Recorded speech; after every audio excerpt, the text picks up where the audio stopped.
Hey guys, it's Trey back again with another video. And in the last video, we finished up writing our register endpoint. And in this video, we're going to go ahead and knock out the login endpoint so that users can actually use that information that's in the database to log in.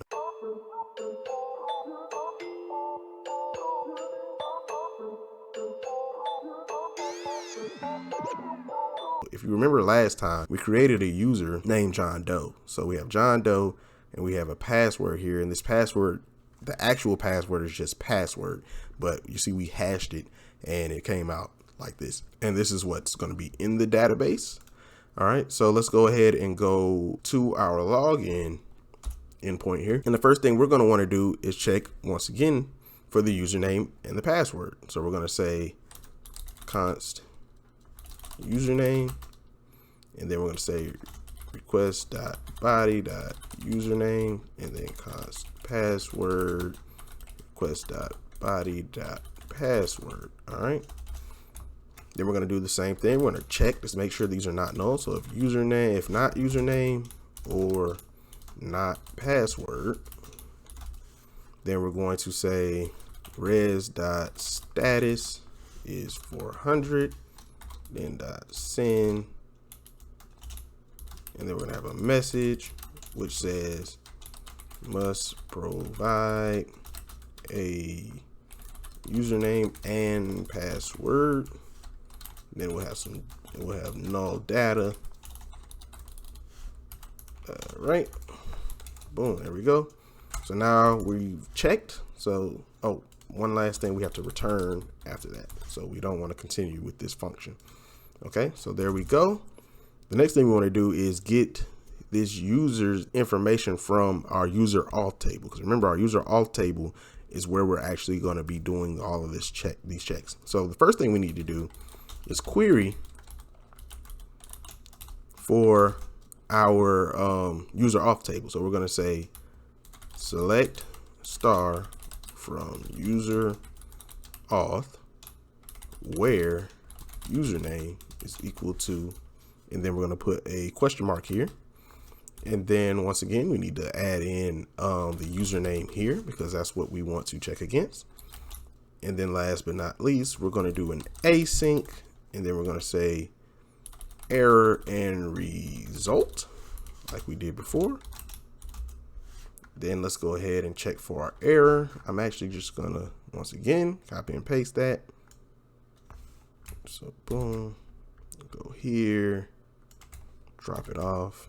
And instead of failed to register, it'll be failed to log in. And then, yeah, so if we have a issue here, we'll do that. And then now we have to check to make sure that the results are not empty. Okay, so we're going to say if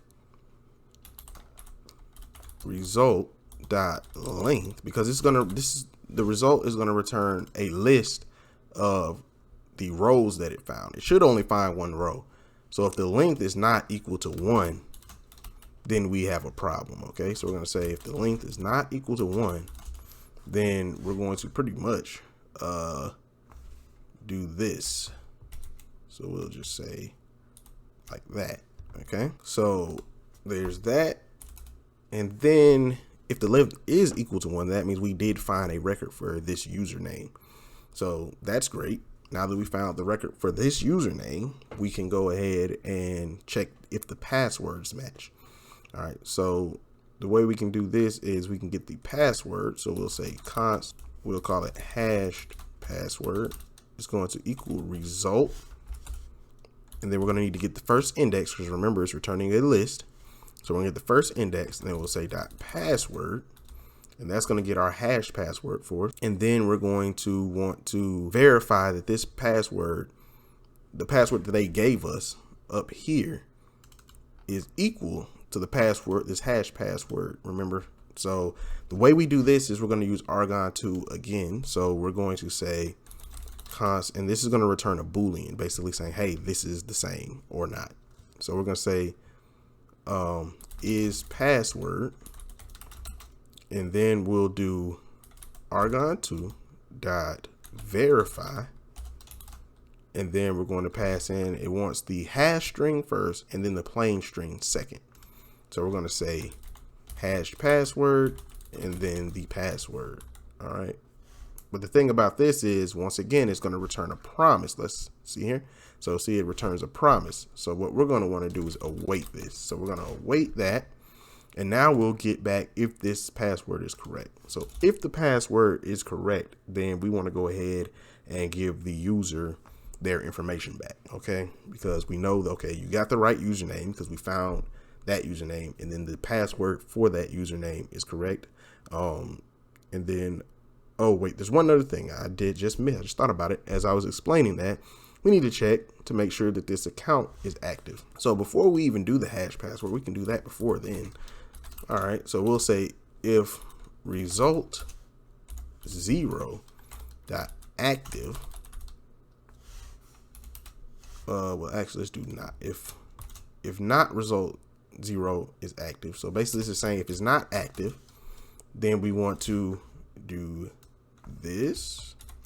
But we're going to change this from failed to log in to account is not active. Okay. So now we'll send that back to them. Hey, your account, you're right, you're there, but this is not an active account. Okay. All right. So that will handle that. Then we'll come down here once again.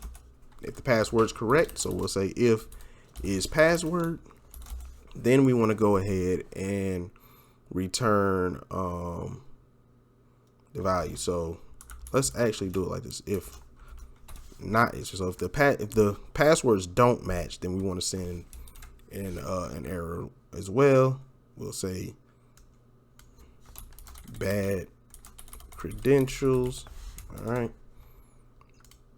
And then we'll return. But now at this point, if we make it this far down the code, then everything is good.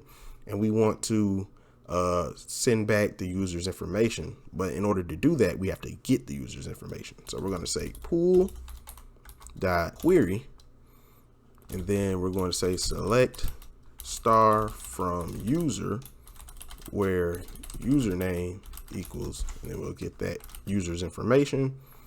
Let's pass in the username, and then we also want to do error result 2. All right. And then once again, we're going to need that if error block. There we go. Do that exact same thing. And then here, once we have that result, we can go ahead and just send it back. All right. So we're going to say res.send. And remember, I'm skipping that status because we're just going to send a 200 OK by default. So I don't need to put the status 200. Okay. So then we're going to say message. And then the message will be login successful. And then we'll have data. And in the data, we should be able to just return result 0. And let's go ahead and add a check in like we did up here. I might just copy that one. Here we go. This. So we'll add this check in just to make sure that we do get an actual result back. We should. I don't see why we wouldn't, but just in case there's an issue there, we will tell them to fail to log in. All right. And then last here, we return the actual data. All right. So this should be it. I'm going to do a quick rundown of what we just did. So hopefully it'll explain it better. All right. So we have the login function. We're going to get the username and password from the request body that the user should have provided. If they did provide it, then we're going to skip over this block. If they didn't, then we're just going to send an error saying, hey, you got to add a username and password. Next up, we actually query the database for that user auth row, and we're going to check that by username. All right. So we're going to pass in that username. If we have an error, once again, send an error, stop execution. And then we're here, we're checking if the length of the result set is not 1, then we're going to say, hey, we failed to log in. Either there's duplicates, which shouldn't happen, or they couldn't find it, which means, hey, we can't find this guy. All right. So that's a problem. And then we come down here, we do another check to make sure that this account is still active. If it's not active, we're going to tell them, hey, it's not active. Stop execution.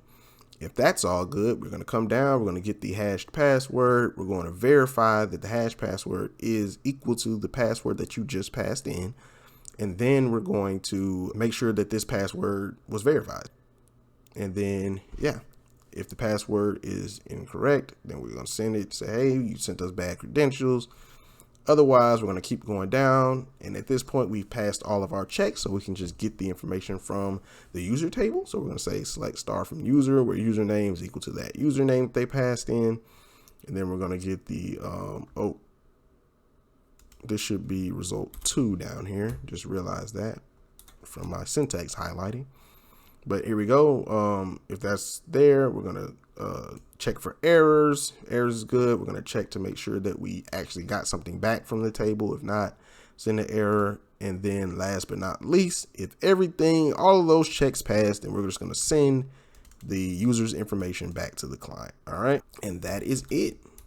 So now we should be able to log in using that John Doe user that we created last time. So I'm going to stop this. I'm going to restart it. Then we're going to go down here. We're going to do a curl. All right. So we're going to say curl -x, and then we'll do post. And then we're going to do HTTP :/localhost 3000 /login. And then we're going to do -d. And this is going to be our request body. So we need to pass in a username, and I will be passing in John Doe. And then we need to pass in a password. Remember, this is in JSON format, and the password was just password.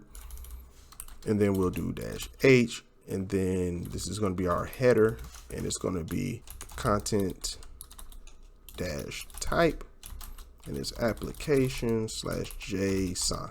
All right, and then we hit enter, and there we go. It says login successful. We got the ID, which is 2 from the last video. We know that that is true.